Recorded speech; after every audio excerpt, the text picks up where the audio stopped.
So I really appreciate Reverend Dr. Najuma Smith for this invitation, along with the rest of the team. I was really meditating as I was listening to Reverend Dr. Chip Murray remind us of why we are here. And as we call on his name as an ancestor, I invite you to arrive with me. I invite you to arrive with me. I first want to offer, by way of invitation and invocation, the words of Gwendolyn Brooks. Gwendolyn Brooks, who in 1970 wrote this poem, Paul Robeson. That time, we all heard it cool and clear, cutting across the hot grit of the day, the major voice, the adult voice, the foregoing rolling river, foregoing tearful tale of bale and barge and other symptoms of an old despond, warning in music words, devout and large, that we are each other's harvest.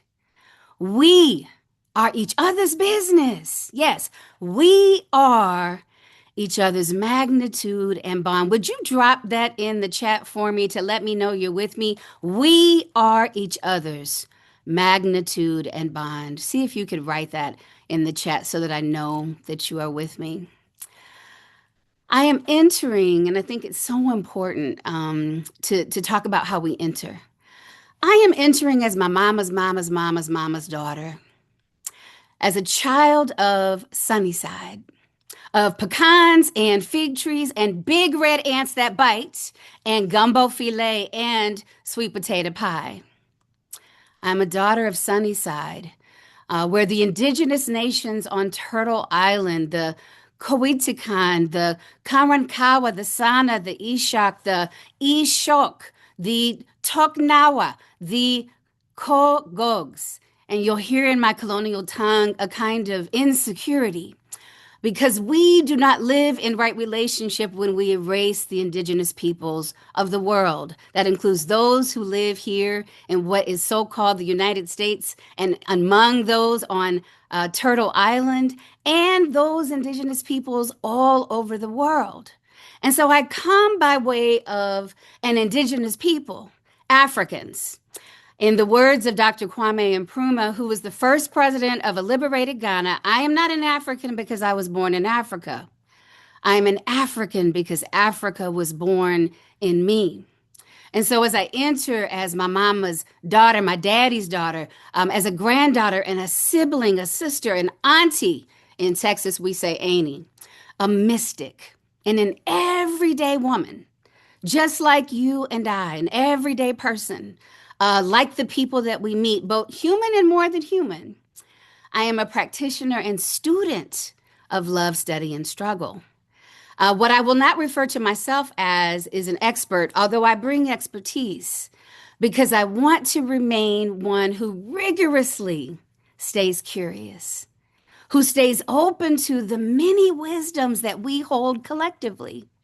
The wisdom that is embodied, the wisdom that comes from our very diverse traditions, and the wisdom that is unfolding right before us, I believe, through the spirits that are moving in this place within and all around us. And so, as I enter in this practice of love, study, and struggle, I invite you to consider the many ways of being and doing and knowing that you bring with you. And I invite you to especially consider who brings you. Who? Who brings you? As for me, it's my God. It is my ancestors, Nellie and Julia. It is Bettina and Clotilde. It is Bessie Mae and Lucy and Lucille and two Lolas. And it is Ida B. Wells and Toni Morrison and June Jordan and Fred Moten and Robin D.G. Kelley, who are here with us on the earth plane. It is also Mary, the Mother of God. Now, I'm speaking from my tradition, and I do so with a radical openness to what I might learn with and from you. It also, for me, means I enter by way of these clouds and stars, And the trillions of gut bugs, they like to call it fancy microbiome, in mine and your bellies, there are more gut bugs in our microbiome than there are stars in the galaxy. I enter rolling deep with mustard seeds. Do you see them? With mustard seeds and acorns and my nephews, legacy, freedom, and justice, and my daughter and the hummingbirds, and what Vincent Harding describes as the great river. That's what he told us about. That's what he invited us to consider. And I do so entering as a Black holy woman. In the words of speculative fiction, I enter like baby Suggs in the clearing. I invite you to consider how you enter. I enter like Lauren Olamina and Octavia Butler's parables, where Acorn is alive. And I enter like Elizabeth and Zilpha and Jorenna and Harriet Tubman, who teaches us that God's timing is always near. God's timing is always near. I enter with you in a rich tapestry and ecosystem of faith and spirituality that is rooted and grasping for, as Angela Davis would say, the deepest of roots. And I do so by way of watching God, just like Zora Neale Hurston and the many, perhaps, like you.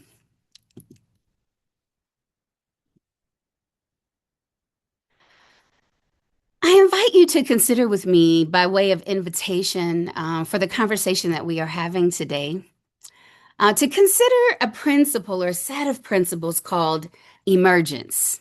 Emergence.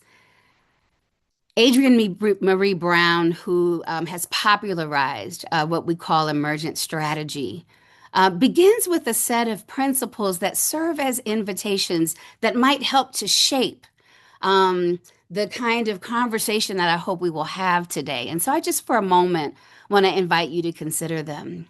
She begins with the first, small is all.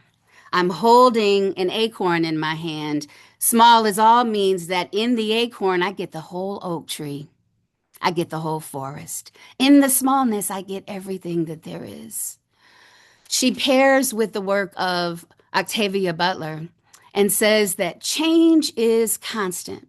And she invites us to consider how we might move like water. She asked us to remember that there is always enough time for right work. There's always enough time for right work. And in rooms where conversation must be had, there is always space. And we can find it for the conversation that we in particular must have. She invites us to consider the ways that failure is an imaginary that we can refuse because there are lessons in many things, all things, in fact. She says, and when we trust the people, the people are trustworthy. The people are trustworthy. She centers the people. I want you to hear how these imaginaries might help to frame how we spend our time together. She talks about the ways that we move at the speed of trust. And she talks about less preparation and more presence. Less preparation and more presence. And finally, she invites us to consider this. What you pay attention to is what grows. What you pay attention to is what grows. And in that spirit, I invite you to arrive again with your attention and presence. If it is safe for you, if it feels good to you, and this is merely an invitation, I want to take a moment of pause to meditate and arrive together again, connecting to the depths of our breath, connecting to our bodies, and connecting to the many who gather here with us. I invite you to consider how you are arriving, who you are bringing with you, and who brings you after all. You see, Maya Angelou said, in every room that you enter, baby, that's how she said it. In every room that you enter, baby, you better bring everybody who has ever loved you. And so I invite you to pause. You might, in an embodied practice, take your right hand and place it underneath your armpit on the left side. And then take your left hand and place it up underneath your armpit on the right side. You might close your eyes. Don't be bashful, but this is not coercive, it's invitation. You might close your eyes and take pause to reconnect with your breath and your body. For it is your breath that connects us, connects you to God, and connects us to life, human and more than human. And I invite you as I read to find a pace within yourself to breathe deeply.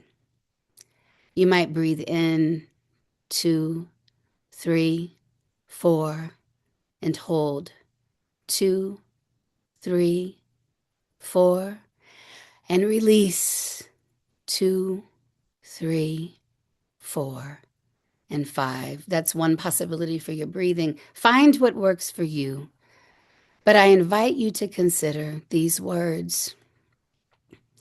Barbara Christian, when she wrote to Audre Lorde in 1978, after Audre Lorde made a presentation to the MLA convention, both Black feminists, both enlarging the space of possibility for all of us. Barbara Christian said these words, which I ask you to consider as you breathe, how they might open space within you. She said, "Can I say again how alive your being alive makes me feel?" Keep breathing. Can I say it again? How alive your being alive makes me feel. Can I say again? Keep breathing. How alive your being alive makes me feel. As you hear these words and soften your shoulders, perhaps soften the clenching of your teeth, and open yourself to a kind of presence that connects us all, I invite you to consider, perhaps you are swaying as you do so, that we are together here, noticing the many ways that presence is upon us in our collective aliveness. I invite you to consider, for example, the words of Ubuntu. I am because we are. You might, in fact, give yourself permission to daydream a little bit. As I ask you the question, and you continue breathing deeply, don't cheat yourself. You are alive. What does our collective flourishing smell like? What does it taste like? How does it feel in your bones? When you touch it, how will you know that's what it is? Who are the people? Who are the people who bring memory to make vivid what this Ubuntu, this collective flourishing, what we might refer to in this space as mutual aid, what do you notice when we are tending to the worlds we all deserve to live in?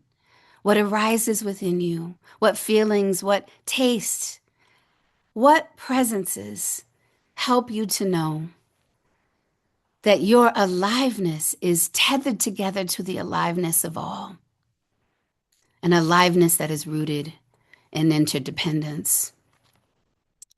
You might think about this aliveness as being connected to an imaginary of abundance. Now, I know I was asked to give y'all some models of mutual aid, and I'm going to try to do that. But I'm not always a great student. I'm not going to lie. Because I sometimes go off in a direction that nobody ever asked me to do. And it might be the case that I do that today, but I hope I can bring it around for you in ways that help us to learn from one another. As I sit with this meditation, and please come back, let me know that you're here. Drop a note in the chat. Let me know how you are arriving today. Perhaps there is a word that you are holding or that is holding you. I invite you to consider with me the imaginary of abundance. What's really real is the logic and placemaking and space-taking that abundance is. I lean on the words of Ruth Wilson Gilmore, who is an abolition scholar and organizer and radical Black feminist geographer, says these words, and see if you can hear abundance in this. Life is precious. You see, life is precious. Say it with me in the chat. Life is precious. Life is precious. Repeat it over and over again as a place from which we begin to imagine what we even mean by mutual aid. We pair this with the words of Robin Wall Kimmerer, a Potawatomi botanist, who says that in a world of abundance, in what's really real, where life is flourishing and our collective aliveness is unmistakable, she says that wealth, for example, is measured by how much we share. That currency is rooted in our relationships. And that interdependence calls us to move away from the individualistic I as a measure of and proxy for our well-being to a place that says the I is included in a collective. In collective flourishing, she says it this way, all flourishing is mutual flourishing.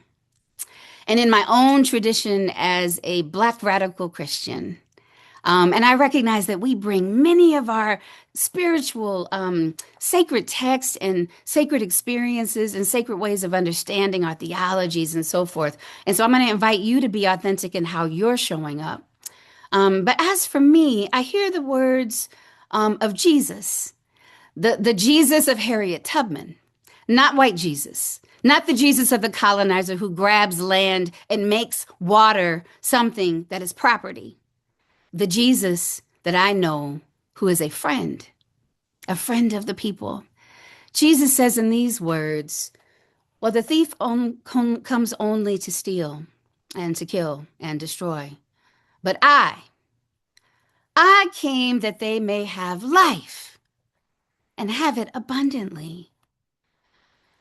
When I listen to these invocations from our Native siblings, from abolitionists, from my own tradition and yours, in the many silences and loud voices that exist among us, it is easy to forget in the midst of a world where polycrisis is pedestrian.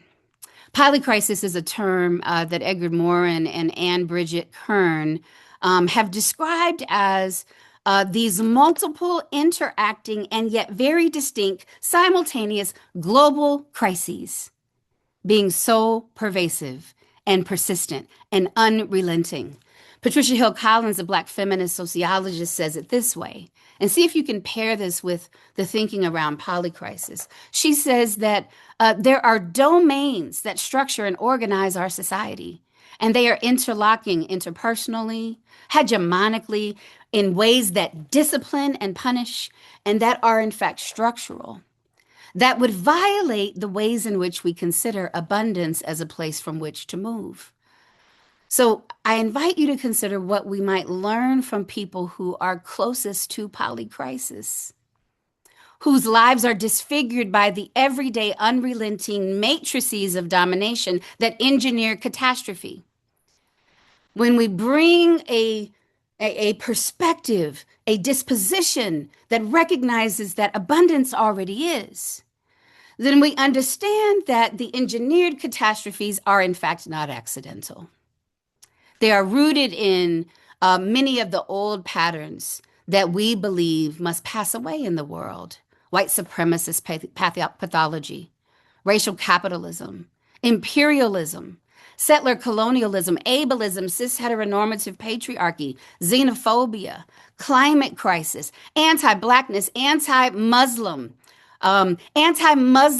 hate that manifests structurally. And we know all too well for our Muslim siblings who may be with us here today that just in San Diego, organized violence trained upon our Muslim siblings is not the world they or we deserve to live in. Anti-Semitism and classism, surveillance at a level of scale that we can't keep up with it. In fact, it's sitting here right in our hands.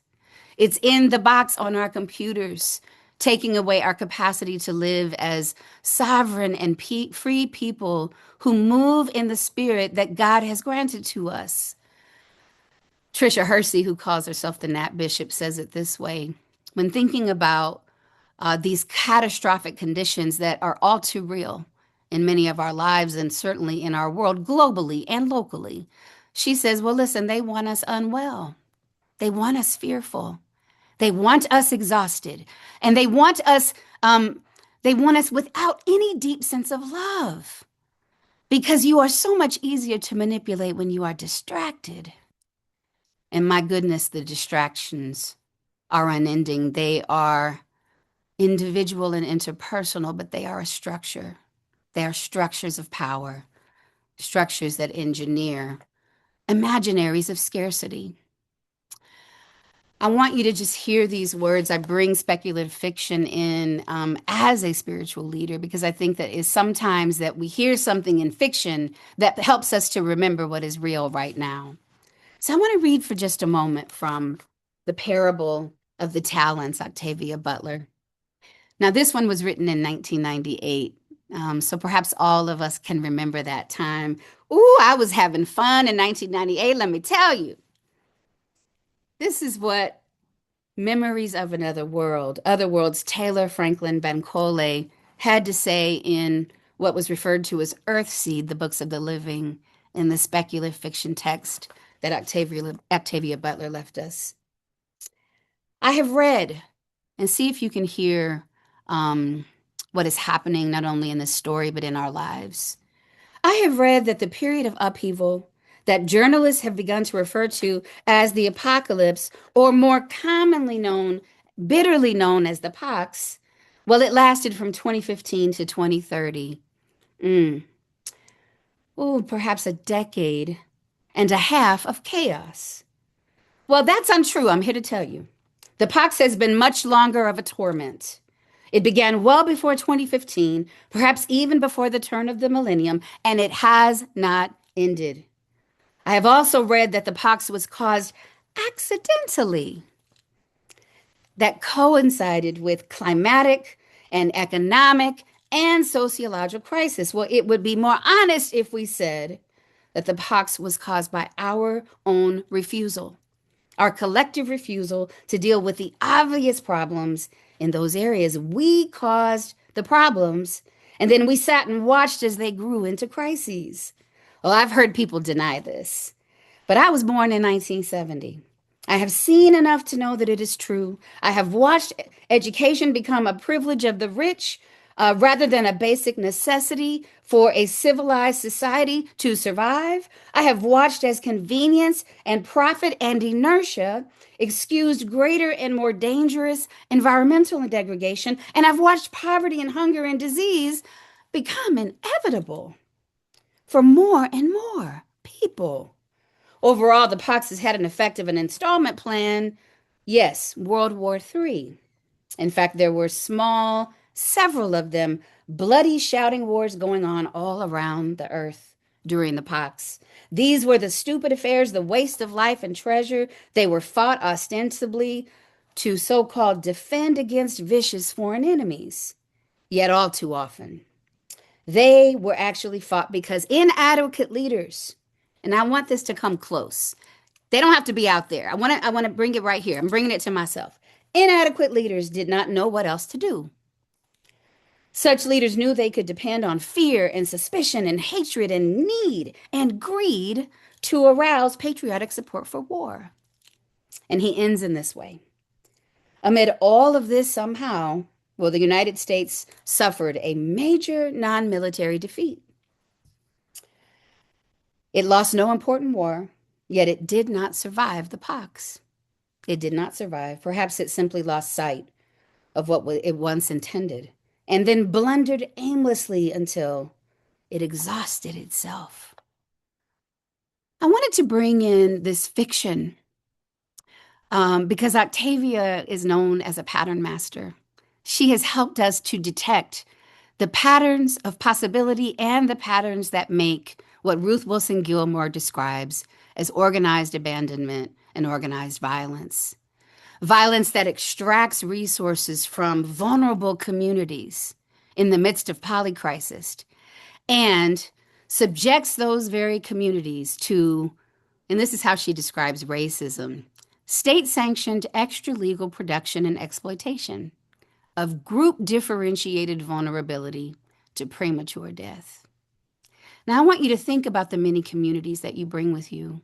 Think about yourselves, and think about the ways in which resource extraction, the concentration of resources in ways that are inhumane and degrading, how that subjects our many communities to premature death. This does not pair well with the vision of abundance that we can see in the ecosystems of life that are moving organically, freely. So where do we turn? And this is why having this group of people together is so critically important, because I know that you bring the medicine. I know that you are the wisdom keepers.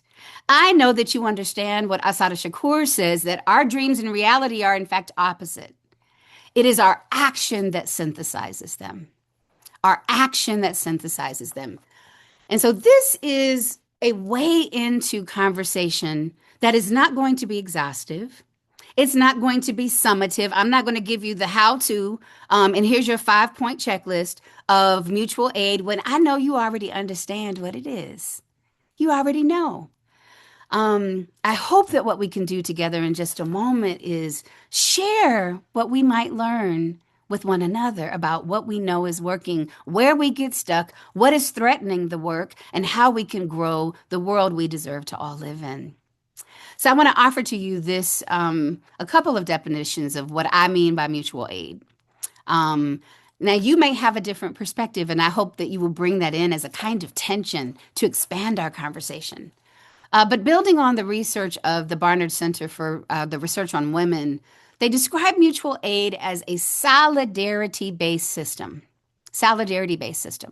where communities directly share resources and support, unlike charity. And I know this is something we really know here. Unlike charity, which is often operating hierarchically in relationships that demand saviors and victims. No, mutual aid is not that. Mutual aid instead is when people can take what they need and share what they have, shift out of this imaginary of saviorism and victimhood, and move toward a collective autonomy and interdependence that transforms our world.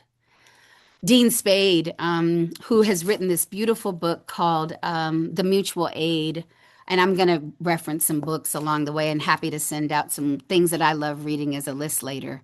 But Dean Spade says that mutual aid is more than just giving. It's more than just giving. He said, is it about building long-term community power and surviving state neglect and war? The Panthers would say it this way: it is survival pending revolution. Survival pending revolution. Solidarity, not charity, among peers. Rooted in relationships that are non-hierarchical, where decisions are made in ways that share power, and that we move in a way that grasps at the root conditions that make these catastrophes, whether they are economic hardship or disaster or inequality or war or over-policing. You pick the catastrophe because there are all too many. It addresses the root causes of those catastrophes and seeks to upend them. And it shares power horizontally, refusing rigid hierarchies in ways that collective decision-making and power sharing is made real. And it is led by the people closest to the harms of polycrisis. Finally, it helps to meet material and immediate needs, often within the context of movement. Now, it's not only in the context of movement, but I want to enlarge the space so that when we think about mutual aid, we understand the ways that mutual aid tethers us together in an ecosystem, much like the Wood Wide Web across the world. And so let me just offer some spotlights of examples by way of invitation to conversation. Mutual aid takes so many forms. Perhaps it is something that I know all of us are familiar with here. It looks like the Montgomery bus boycott, where Georgia Gilmore, who was a cook, ensured that the people who were withdrawing themselves from boycotts, withdrawing themselves from bus transportation and boycotting the system of racist apartheid that created hierarchies in the busing system. And they both fed everybody in the movement, but they also created their own version of Uber, meeting material conditions while moving toward social transformation. It also looks like what the Panthers did.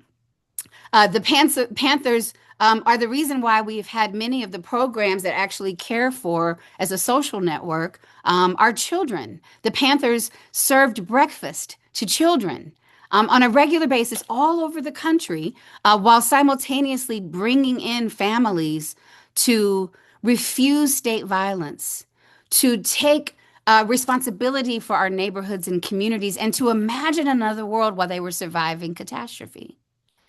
It also looks like what I see here in my friend Carlos and his partner Allison. Shirley's Free Food Hub, right here in Los Angeles, right? Where peer-to-peer food distribution is happening while simultaneously, right, people are being connected to resources in ways that wrap around them, so that they can show up as full people, right? It sometimes looks like direct financial assistance when there is legal assault. And often, whether it's neighborhood pantries or serving and showing up to build power with our unhoused siblings, or protecting, for example, our migrant community members with ICE raids trained upon them, creating sanctuary for them. It is often the case that mutual aid takes hundreds of thousands of forms. Hundreds of thousands of forms. I can't give you an exhaustive list of it. That's not the point here. The point here is, how do we continue to grow our capabilities for mutual aid, particularly in houses of worship, in communities led by people who move with their faith mountains, right? And how do we get unstuck? How do we get unstuck when, for example, mutual aid is exhausting to the people who are seeking to serve? How do we imagine ways that we build coalition with organizations that we do not necessarily spend time around? These are some of the questions that arise for me when I think about mutual aid, not as something new, but as ancestral technology that is alive and well among us and among those who are not in spaces like this one. And the invitation to us, I think, is, in the midst of polycrisis, how do we make life?